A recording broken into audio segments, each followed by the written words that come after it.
Bonjour, donc Thomas, je suis sysadmin avant tout. Et donc je vais vous parler un peu de la manière dont on utilise, nous, en tant qu'équipe IT, Tulip. Alors aujourd'hui, autant Marie-Ange qui vous a présenté le processus a peut-être passé sur des choses dans le sens où il se rapproche de plus en plus des ops avec tout ce qui est intégration continue, etc. Nous, en tant qu'opérationnel pur, on se rapproche de plus en plus du dev avec tout ce qui est infra as code et tout ça. La particularité, quand on est dans une équipe IT d'une petite société ou même dans une grosse, c'est la multiplicité des flux qui nous arrivent.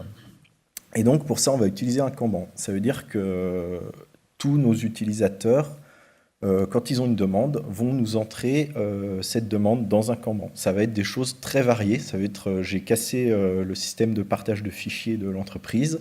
Ça va être mon ordinateur ne fonctionne plus, j'ai plus de téléphone, j'ai besoin d'un téléphone, j'ai une modification à faire sur les sites web pour la TulipCon et mettre à jour le programme, des choses comme ça. On va avoir vraiment des choses très concrètes des utilisateurs, mais par contre qui vont être très variées. Et pour ça, le Kanban s'y prête bien, parce que ça va nous permettre de voir dans notre backlog tout ce qui arrive, de les prioriser, et quand on finit directement une tâche, de prioriser la suivante et de prendre vraiment à la tâche près la priorité qu'on a à gérer. Donc, une fois qu'on a, je vais prendre un exemple de Tulip dans le sens concret, enfin dans le sens complet, parce que typiquement j'ai besoin d'un téléphone. L'utilisateur va nous rentrer une tâche dans le Kanban, on va acheter le téléphone, on va fermer la tâche et le cycle est clos. Par contre, dans des choses comme l'infrastructure as code et des choses comme ça, on va, pour les plateformes de SaaS par exemple, ou les sites web, on va avoir une intégration beaucoup plus poussée dans Tulip et une utilisation beaucoup plus poussée de Tulip.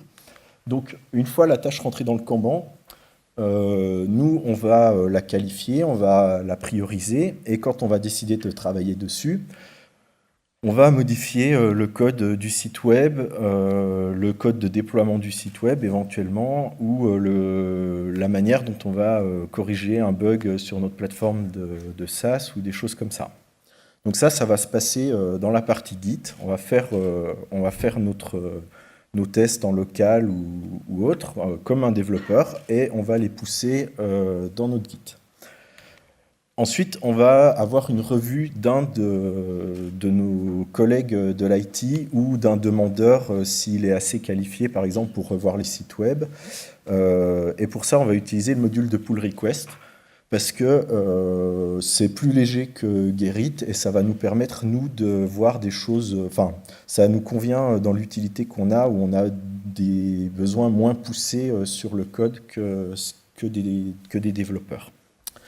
Donc une fois que la pull request est validée, on va merger ça sur la branche master ou de pré-prod et ça va partir dans l'intégration continue. L'intégration continue va déployer en utilisant tous les outils à la mode parce qu'on aime bien, va déployer ça sur des plateformes de pré-production. Une fois le déploiement fait en pré-production, là, on va revenir vers les requesters et avec le test management, ils vont pouvoir valider que ça fonctionne toujours de la manière que ça devrait et faire des tests en pré-prod. Une fois que donc à ce moment-là, on peut reboucler sur des code change et refaire la boucle tant que ça ne marche pas ou tant que ça ne convient pas à l'utilisateur. Et une fois la validation terminée et que les requesters et nous-mêmes avons validé que la plateforme de pré-production était fonctionnelle, on va reboucler dans Jenkins qui va faire exactement la même chose et déployer cette fois en production tous les outils qui ont été développés à ce moment-là. Donc il faut voir ça pas forcément comme on va dire le code du site web, mais potentiellement comme l'architecture aussi du site web. Maintenant, avec tout ce qui est Docker, Ansible, etc., on va plus gérer comme avant les opérations IT sur des productions ou des gestions de conf, etc. On va vraiment gérer ça comme du code et comme un développeur. Ce qui fait que Tulip est vraiment adapté à ça. Pour tous les outils qui le permettent, et aussi pour nous, pour gérer les autres flux qui nous viennent avec le Kanban. Et voilà.